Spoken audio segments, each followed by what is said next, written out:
সবশেষ 5 টি-20 সিরিজের 4টায় বাংলাদেশ জিতেছে। সবশেষ টি-20 সিরিজেও বাংলাদেশ ড্র করেছে নিউজিল্যান্ডের বিপক্ষে এবং আরো একটা টি-20 সিরিজ দরজায় নক করছে।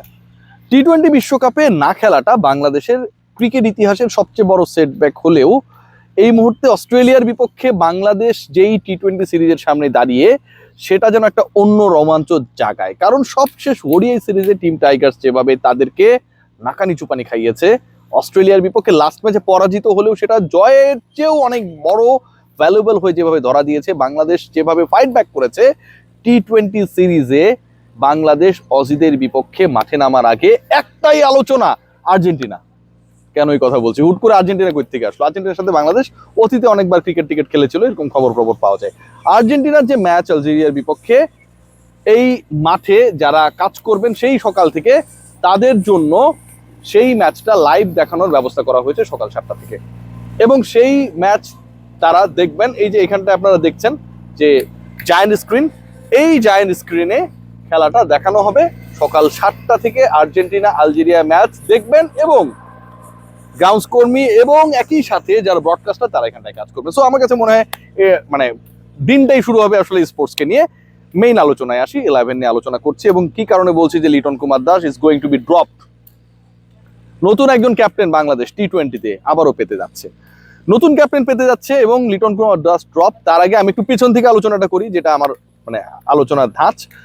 পেস বোলিং ডিপার্টমেন্টে ওয়ানডেতে আমরা যেমন দেখেছিলাম সেখান থেকে সিমিলারিটিও দেখা যেতে পারে, একটা পরিবর্তন হতে পারে। নাহিদ রানা অ্যান্ড মুস্তাফিজ এই দুজনের খেলা নিয়ে কোনো ধরনের সংশয় নেই। Who is going to be the third pacer?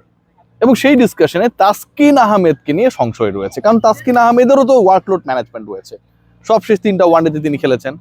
এখন তাসকিনকে ব্রেক দিয়ে শরীফুলকে খেলানো যায় কিনা এরকম একটা ডিসকাশন রয়েছে। সো ওটা যদি হয় তাহলে Shoriful, Nahid Rana and definitely the Fitch, they will be the free pacer going to be the part of our pace department.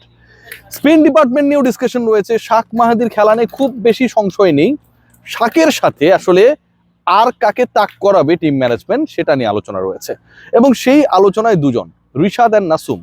অস্ট্রেলিয়ার বিপক্ষে খেলা, বিগ ব্যাশে গিয়ে রিশাদ ভালো করেছেন, দারুণ পারফরমেন্স করেছেন এবং ওইখানকার কন্ডিশনে উইকেট টেকিং অ্যাবিলিটি ডেফিনেটলি রিশাদকে এগিয়ে রাখে। একই সাথে লেগ স্পিনার মানেই আপনার দলের জন্য বাড়তি advantage.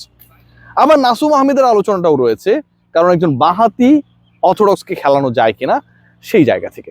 Let's see what happen, but chances যদি বিবেচনা করা যায় তাহলে রিশাদের চান্সটা তুলনামূলকভাবে অনেক বেশি to be the partner of Shak Mahedi in spinning department. So 5টা স্পট ডান। এবার একটু লিটনের আলোচনায় আসি, ওপেনিং এ যাচ্ছি। তারপরে লিটনে যেটা হয়েছে, লাস্ট ম্যাচে আপনারা দেখেছিলেন যে অনেক ক্র্যাম্প করছিল। 48 রানসে যখন ছিলেন তখন তিনি চলে যান এবং তিনি একটা সময়ে 80+ স্ট্রাইক রেটে ব্যাট করতে করতে সেটা নেমে 70-র দিকে চলে আসে, রান বের করতে পারছিলেন না। পরবর্তীতে রিটায়ার্ড আউট হবার পরে শেষ মুহূর্তে গিয়ে শাক মাহাদি যখন আউট হয়ে গেলেন আবার তিনি নামলেন। So overall the scenario, Liton Kumar Das গত 2 দিনে যে খুব বেশি ইমপ্রুভ করেছে তা না, আবার ইমপ্রুভ করলেও টিম ম্যানেজমেন্ট চিন্তা করছে যে বড় ধরনের ইনজুরিতে পড়ার আগে একটা ব্রেক বা একটা রেস্ট দেওয়া যেতে পারে কিনা। So from that connection Liton Kumar দাসের প্রবাবিলিটি রয়েছে to be drop in the next match. The captain, if the captain is drop, then who will be the captain and who will be the replacement? যিনি captain হবেন definitely তিনি replacement হবেন না, কারণ লিটনকে বসালে তো বা লিটনকে রেস্ট দিলে তো একজনকে না একজনকে ঢোকাতে হবে। সেই ঢোকাঢুকির আলোচনা আমি যাচ্ছি, তবে তার আগে বলতে চাই তাওহিদ হৃদয়, যেহেতু তিনি টি-20-র সহ অধিনায়ক এই মুহূর্তে, আমরা মাত্র 2-3 দিন আগেই সেই মিডিয়া রিলিজটা পেয়েছি। সাইফ হাসান তিনি করতে চাইছেন না ভাইস ক্যাপ্টেন্সি, তাওহিদ হৃদয়কে কালকে আগামীকাল এখানটায় সাগরিকা স্টেডিয়ামে ক্যাপ্টেন্সি করতে দেখার ভয়াবহ একটা সুযোগ রয়েছে, এবং সেটা যদি হয় পুরো ব্যাটিং ডিপার্টমেন্টে ওলটপালট হয়ে যাবে, পুরো ব্যাটিং ডিপার্টমেন্ট চেঞ্জ হয়ে যাবে। কেন এই আলোচনা করছি? দেখুন, ওপেনিং এ সাইফ এবং তার পার্টনার হিসেবে তানজিদ হাসান তামিমের থাকা নিয়ে কোনো ধরনের ডাউট নেই। Saif and Tamim they will be the 2 openers. Number 3 থেকে, নাম্বার 3-তে তো লিটন কুমার দাস। তো লিটন কুমার দাস থাকছেন না। লিটন কুমার দাস যদি কালকে না খেলেন, আবারও বলছি এটা অনেক যদি কিন্তুর উপর ডিপেন্ড করছে, না খেলার চান্স হাই। লিটন কুমার দাস না খেললে নাম্বার 3 থেকে চলে যাবেন, নাম্বার 3-তে চলে যাবেন। নাম্বার 4-এ পারভেজ হোসেন ইমন, যে ওই জায়গাটায় নিজেকে সেট করেছে, পারফর্ম করেছে, ডেলিভার করছে। Parvez Hossain Emon, he will be number 3। তার প্রমোশন হবে নাম্বার 4 থেকে নাম্বার 3। নাম্বার 4-এ কে তাহলে যাবেন? নাম্বার 4-এ যাবেন নাম্বার 5-এ যিনি খেলেন, অর্থাৎ তাওহিদ হৃদয় ক্যাপ্টেন। এবং নাম্বার 5-এ সেই ক্ষেত্রে চলে যাবেন, কে চলে যাবেন? নাম্বার 6-এ যিনি খেলেন সেই শামীম হোসেন পাটোয়ারি। এখন নাম্বার 5-এ যদি শামীম পাটোয়ারি চলে যান, নাম্বার 6-এ বাংলাদেশের চয়েসটা কে? দেখুন, আমি যে স্কোয়াডটা বলেছি, মানে 11টা বলার চেষ্টা করেছি, সেই 11-এ সব রয়েছে। স্পিনার রয়েছে, ওপেনার রয়েছে, টপ অর্ডার রয়েছে, পেস বোলার রয়েছে, বাট অ্যামং দোজ ক্রিকেটার্স একটা পজিশনে কেউ নাই, সেটা হচ্ছে wicket keeper. So Liton Kumar Das dropped হওয়া অথবা রেস্টেড হওয়া মানে হচ্ছে একজন ব্যাটার রেস্টেড হলেন, একজন অধিনায়ক রেস্টেড হলেন, and definitely the team will be blank about their wicket keeping option. So Nurul Hasan Sohan, if Liton is dropped, Nurul Hasan Sohan সেই জায়গাটা ফুলফিল করবেন। লিটনকে আগামী ম্যাচে ব্রেক বা রেস্ট দেওয়ার আরো একটা কারণ হচ্ছে, মানে he is not only a batter, তাকে কিন্তু ওই 20টা ওভার কিপিং করতেও হয়। সো যেহেতু এরকম একটা রোল প্লে করতে হয় যেটা অনেক অনেক বেশি শারীরিকভাবে টায়ার্ডনেস তৈরি করে, সো টায়ারিং সিচুয়েশন থেকে লিটনকে একটু রিফ্রেশ করার চেষ্টা, নুরুল হাসান সোহান সেই ক্ষেত্রে রিপ্লেস হবেন। বাংলাদেশের 11টা যদি এখন আমি শর্টকাটে বলার চেষ্টা করি, সেই 11টা কি দাঁড়ায়?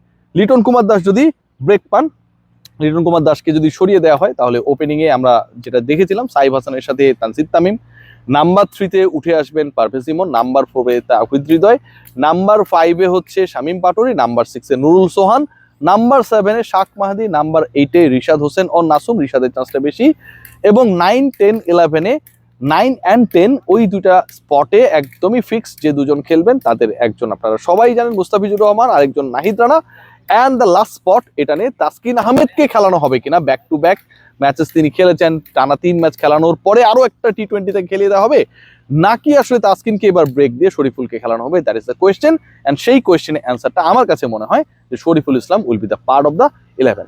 সো এরকম একটা 11ই হয়তো আমরা পেতে যাচ্ছি, আর সেটা যদি হয় আমার কাছে মনে হয় যে অস্ট্রেলিয়ার বিপক্ষে বাংলাদেশের যে ফাইট টি20তে এবার ওয়ানডের পরে, সেটা খুব একটা খারাপ হবে না। একটা জায়গায় বাংলাদেশের একটা গ্যাপ থাকবে, এবং সেই গ্যাপটা আমার কাছে মনে হয় এই মুহূর্তের বাস্তবতায় অপূরণীয়। সেটা হচ্ছে ক্যাপ্টেন্সির। লিটন কুমার দাস উইকেটের পেছনে থেকে যেভাবে দলকে পরিচালনা করতে পারেন, যেহেতু ক্যাপ্টেন নুরুল হাসান সোহান না, তাওহিদ হৃদয় হবেন সেই ক্ষেত্রে লিটন না থাকলে, আমার কাছে মনে হয় এটা কিছুটা হলেও বাংলাদেশের ক্যাপ্টেন্সি ওয়াইজ ডিসিশন মেকিংকে প্রভাবিত করবে।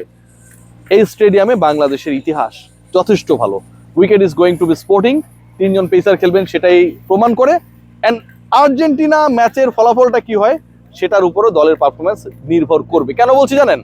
দলের অনেক ক্রিকেটার রয়েছেন যারা ওই সকাল 7টায় উঠেই খেলা দেখবেন।